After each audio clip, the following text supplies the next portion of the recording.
नागेश्वर नाम के उस शिवलिंग का दर्शन अर्चन करने से राशि के राशि महान पातक तुरंत विनष्ट हो जाते हैं। तो शिव जी का 11वां अवतार रामेश्वर अवतार है। वो श्री रामचंद्र का प्रिय करने वाला, उसे श्री राम ने स्थापित किया था। जिन भगत वत्सल शंकर ने परम प्रसन्न होकर श्री राम को प्रेम पूर्वक विजय का वरदान दिया, वही लिंग रूप में आविर्भाव हुआ। मुनि तब श्री राम के अत्यंत प्रार्थना करने पर श्वेत बंद रामेश्वरम ज्योतिर्लिंग रूप से वो स्थित हो गया। तो उस समय श्री राम ने उनकी भली भांति सेवा पूजा करी और रामेश्वर की अद्भुत महिमा का भूतल पर किसी से भी तुलना नहीं की जा सकती। यह सदा मुक्ति और भक्ति प्रदान तथा भक्तों की कामना पूर्ण करने वाली है। जो मनुष्य सत शक्ति पूर्वक रामेश्वर लिंग को गंगा जल में स्नान कराएगा वो जीवन मुक्त है। तो इस लोक में जो देवताओं के लिए भी दुर्लभ है, ऐसे संपूर्ण भोगों को भोगने के बाद परम ज्ञान को प्राप्त होगा, फिर उसे केवल मोक्ष मिल जाएगा। घुष्मेश्वर अवतार शंकर जी का 12वां अवतार है। वो हर प्रकार की लीलाओं का करता, भगत वत्सल, घुष्मा को आनंद देने वाला। घुष्मा प्रिय करने के लिए भगवान शंकर दक्षिण दिशा में देवलोक के निकटवर्ती एक सरोवर में प्रकट हुए। मुनि घुष्मा के पुत्र को सुदेया ने मार डाला था। उसे जीवित करने के लिए घुष्मा ने शिव जी की आराधना करी। तब उनकी भक्ति से संतुष्ट होकर भगत वत्सल शंभु ने उनके पुत्र को बचा लिया। तब कामनाओं के पूर्वक शंभु घुष्मा की प्रार्थना से उस तड़ांग में ज्योतिर्लिंग रूप से स्थित हो गया। तो उस समय उसका नाम घुष्मेश्वर हुआ। जो मनुष्य उस शिवलिंग का भक्ति पूर्वक दर्शन करता है वो उस लोक में संपूर्ण सुखों को भोगकर अंत में मुक्ति लाभ कर लेता है। तो संत कुमार जी, इस प्रकार मैंने तुमसे इस 12 दिव्य ज्योतिर्लिंगों का वर्णन कर दिया। ये सभी भोग और मोक्ष को देने वाले हैं। जो आदमी ज्योतिर्लिंगों की इस कथा को पढ़ लेवे और सुनता है वो सब पापों से मुक्त हो जाता है तथा भोग मोक्ष को प्राप्त करता है। इस प्रकार मैंने इस सतरूप नाम संगीता का वर्णन कर दिया। उसकी सारी लालसाएं पूर्ण हो जाती हैं और अंत में उसे निश्चय ही मुक्ति मिल ली जाती है। बोलिए शंकर भगवान की।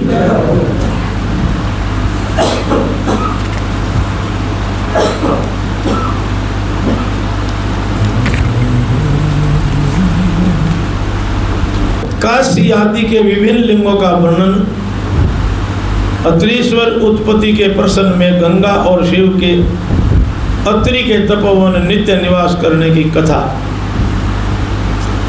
सूजी बोला, मुनीश्वरों, 12 लिंग के बाद अब आप गंगा जी के तट पर मुक्तिदायिनी काशीपुरी सुप्रसिद्ध है, वो भगवान शिव की निवास स्थल मानी गई है, उसे शिवलिंग मई ही समझना चाहिए। तो इतना कहकर सूर्य जी ने काशी के अभिमुक्त कर्तिवाश्वर, तिल भांडेश्वर, दशासव मेघ आदि और गंगा सागर आदि के संगमेश्वर, भूतेश्वर, नारीश्वर, वटुकेश्वर, पुरेश्वर, सिद्धनाथेश्वर। तो इसी प्रकार अयोध्या के नागेश आदि अनेक प्रसिद्ध शिवलिंगों का वर्णन करके अत्रीश्वर की कथा के प्रसंग में बताया कि अत्रि पत्नी अनुसुईया पर कृपा करके गंगा जी वहां पधारी। तब गंगा जी ने कहा कि हे अनुसुईया, यदि तुम 1 वर्ष तक की हुई शंकर की पूजा और पति सेवा का फल मुझे दे देवे तो मैं देवताओं का उपहार करने के लिए यहाँ सदा स्थित रह जाऊं। तो पतिव्रता का दर्शन करके मेरे मन को जैसी प्रसन्नता होती है वैसी दूसरे उपायों से नहीं होती। सती अनुसुईया, ये मैंने तुमसे सच्ची बात बताई है। पतिव्रता स्त्री का दर्शन करने से मेरे पापों का नाश हो जाता है और मैं विशेष शुद्ध हो जाती हूँ, क्योंकि पतिव्रता नारी पार्वती के समान पवित्र होती है। यदि तुम जगत का कल्याण करना चाहती हो तो लोक हित के लिए मेरी मांगी हुई वस्तु मुझे दे दो, मैं अब से यहाँ पर शिथिल हो जाऊं। सूत जी कहने लगा, गंगा जी की यह बात सुन गए पतिव्रता अनुसुईया ने वर्ष भर का यह सारा पुण्य उन्हें दे दिया। तो अनुसुईया के पतिव्रत संबंधी उस महान कर्म को देखकर भगवान महादेव जी प्रसन्न हो गया और पार्थिव लिंग से तत्काल प्रकट हो गए, साक्षात दर्शन दे दिया। शंभु बोले, साध्वी अनुसुईया, तुम्हारा यह कर्म देखकर मैं बहुत प्रसन्न हूँ, वर मांगो, क्योंकि तुम मुझे बहुत ही प्यारा है, प्रिय है। तो उसमें वे दोनों पति पत्नी अद्भुत सुंदर आकृति और पंचमुख आदि से युक्त भगवान शिव को वहां प्रकट हुआ देखकर बड़ा अचंभ में पड़ गया। उन्हें हाथ जोड़कर नमस्कार और स्तुति करके बड़े भक्ति भाव से भगवान शंकर का पूजन किया। फिर लोक कल्याणकारी शिव से कहा कि हे देवेश्वर, यदि आप प्रसन्न हैं तो जगदम्बा गंगा भी प्रसन्न है, तो आप इस तपोवन में निवास करो और सब लोगों के लिए सुखदायक हो जाओ।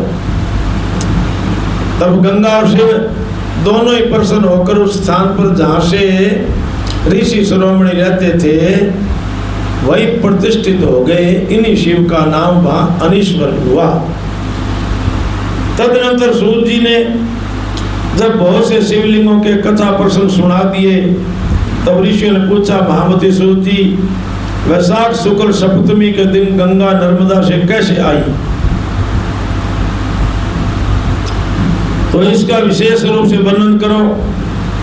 तो महादेव जी का नाम नंदिकेश्वर कैसे हुआ, तो इस बात को भी हमें बताओ। सूत जी बोलिया, एक ब्राह्मणी थी जिसका नाम ऋषि का था, वो किसी ब्राह्मण की पुत्री थी। तो एक ब्राह्मण को विधि पूर्वक ब्याही गई थी।